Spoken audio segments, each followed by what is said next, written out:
नमस्कार. महाराष्ट्रामधील तमाम प्रशिक्षणार्थी बांधवांसाठी एक महत्त्वाची आणि अत्यंत आनंदाची बातमी घेऊन आलेलो आहे.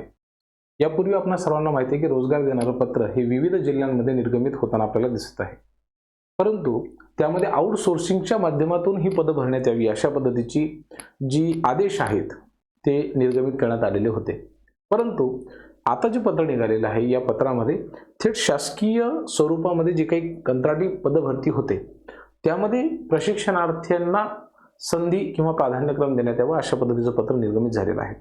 हे पत्र नेमकं कोणत्या जिल्ह्याचं आहे आणि या पत्राचा नेमका अर्थ काय आहे हे आपण जाणून घेणार आहोत अत्यंत कमी वेळेमध्ये. विद्यार्थी मित्रांनो, बघा, हे जे पत्र निघालेलं आहे ते रायगड जिल्ह्यामध्ये निघालेलं आहे आणि प्रशिक्षणार्थी बांधवांनी या जिल्ह्यामध्ये सातत्याने पाठपुरावा त्या ठिकाणी केलेला होता आणि म्हणून जे जिल्हाध्यक्ष आहेत आणि सचिव आहेत युवा प्रशिक्षणार्थी संघटना जिल्हा रायगड यांचे, तर त्यांना मुख्यमंत्री युवा कार्य प्रशिक्षण योजनेअंतर्गत ज्या विद्यार्थ्यांनी 11 महिन्यांचा कार्यकाळ हा पूर्ण केलेला आहे अशा सर्व विद्यार्थ्यांना कंत्राटी पदभरतीमध्ये प्राधान्य मिळण्याबाबत हे त्यांनी लिहिलेलं होतं. आता या संदर्भामध्ये जे पत्राचं उत्तर मिळालेलं आहे त्यामध्ये विद्यार्थ्यांनी काही मागण्या केलेल्या होत्या आणि ह्या सगळ्याच्या सगळ्या मागण्या ह्या मुद्दा क्रमांक 4.5च्या अनुषंगाने होत्या.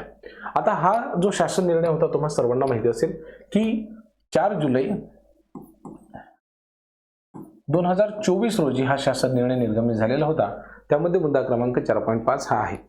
त्यामध्ये असं म्हणण्यात आलेलं आहे की जर समजा थेट कंत्राटी पद्धतीने जर नियुक्ती करायची असेल तर ज्या शासकीय निमशासकीय आस्थापनांमध्ये उमेदवारांनी आपलं प्रशिक्षण पूर्ण केलेलं आहे, बरोबर आहे की किती महिन्यांचं, 11 महिन्यांचं, तर त्या उमेदवारांची कार्यक्षमता आणि पात्रता यांचा वापर जर शासनाला करून घ्यायचा असेल तर संबंधित कार्यालय किंवा मग उद्योग आणि त्या आपल्या स्तरावरती कंत्राटी नोकरीवरती ठेवण्याचा निर्णय घेऊ शकतात असा याचा अर्थ होतो, बरोबर आहे. आणि मग हाच निर्णय जो आहे तो कुठेतरी शासनाने घ्यावात आणि विद्यार्थ्यांना त्या ठिकाणी मार्गदर्शन व्हावं आणि त्याच पद्धतीने रोजगार सुद्धा उपलब्ध करून देण्यात यावा अशा पद्धतीची मागणी विद्यार्थी सातत्याने करत होते.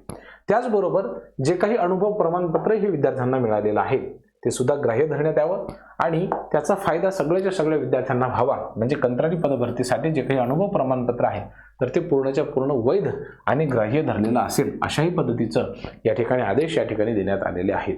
पुढचं जर आपण बघितलं तर महत्त्वाची कायदेशीर मर्यादा हे शासनाला सुद्धा आहे, त्या ठिकाणी प्रशासनाला सुद्धा आहेत.